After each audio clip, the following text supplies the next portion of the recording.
Hello বন্ধুরা, কেমন আছো তোমরা? আশা করছি ভালো আছো। আজকে নিয়ে এলাম আরেকটি ব্লগ। এই ব্লগটিতে আমি শেয়ার করছি তোমাদের একটা ছোটোবেলার রেসিপি। চাউমিন রেসিপি তো এখন বাজারে বাড়িতে অনেক রকম পদ্ধতিতে বানানো হয়, কিন্তু আমাদের ছোটোবেলায় যে চাউমিনটা বানাতো তার স্বাদই ছিল দুর্দান্ত। সেই চাউমিনটি মারা বানাতো নর্মালভাবে, পেঁয়াজ কুচি করে কড়াইয়ে দিয়ে দিত তেলের মধ্যে, তারপর সোয়াবিনগুলো সিদ্ধ করে রেখেছিলো সেগুলো জল নিংড়ে দিয়ে দিত।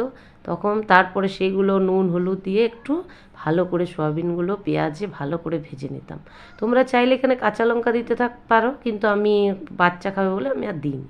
তারপর সবজি সমস্ত যা সবজি থাকতো, তখন তো আলু থাকতো, সেই আলুটাই শুধু দিয়ে দিতাম। তাও আমার এখানে সবজি ছিল আপনার গাজর, তারপর ক্যাপসিকাম, একটু বাঁধাকপি ছিল, সমস্ত আলু সমস্ত দিয়ে একটু এগুলো কম আঁচ করে নুন হলুদ দিয়ে ভালো করে সিদ্ধ করে নিয়েছি।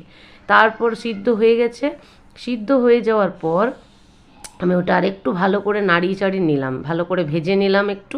তারপর আমি চাউমিনগুলো সেদ্ধ করে সেই চাউমিনের মধ্যে একটু তেল মাখিয়ে রেখে দিয়েছিলাম যাতে চাউমিনটা ঝুরো ঝুরো হয়। তারপর সেই চাউমিনটা আমি দিয়ে দিলাম কড়াইয়ের মধ্যে। তারপর চাউমিনের মধ্যে যে নুনের প্যাকেটগুলো থাকে সেইগুলোর স্বাদ একটু আলাদা, তাই সেইগুলোই আমি এবারে দিয়েছিলাম। সেইগুলো ছোটোবেলায় মারা সেটাই দিত, তো দিয়েছিলাম। তারপরে একটু গোলমরিচ গুঁড়ো ছড়িয়ে দিলাম, দিয়ে এবার চাউমিনটা আমি ভালো করে মিশিয়ে নেব। সবগুলো ভালো করে মিশিয়ে নেবো মানে ভালো করে ভেজে নেবো। আমি পুরোটাই একটু কম আঁচ করে করেছি। আমি যেহেতু অতটা নাড়তে পারছিলাম না, অনেকটা পরিমাণে চাউমিন ছিল, তাই আমি একটু কম আঁচ করে ভালো করে মিশিয়ে নিয়েছি। তারপর পুরোটাই আমি একটা পাত্রে ঢেলে নেবো।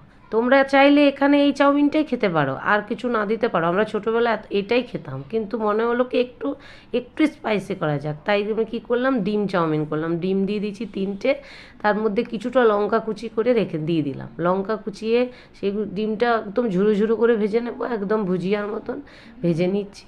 তারপর ভেজে নেওয়ার পর চাউমিনটা আমি দিয়ে তারপর সেটাও ভালোভাবে মিক্স করে নেবো। এবারে সুন্দর করে মিক্স করবো, একটু এবারে বেশি আঁচ করে ভালো করে পুরো ভেজে নিতে হবে, যাতে কোনো এত সুন্দর এই গন্ধটা বেরোয়। একবার ট্রাই করো ভাই বন্ধুরা।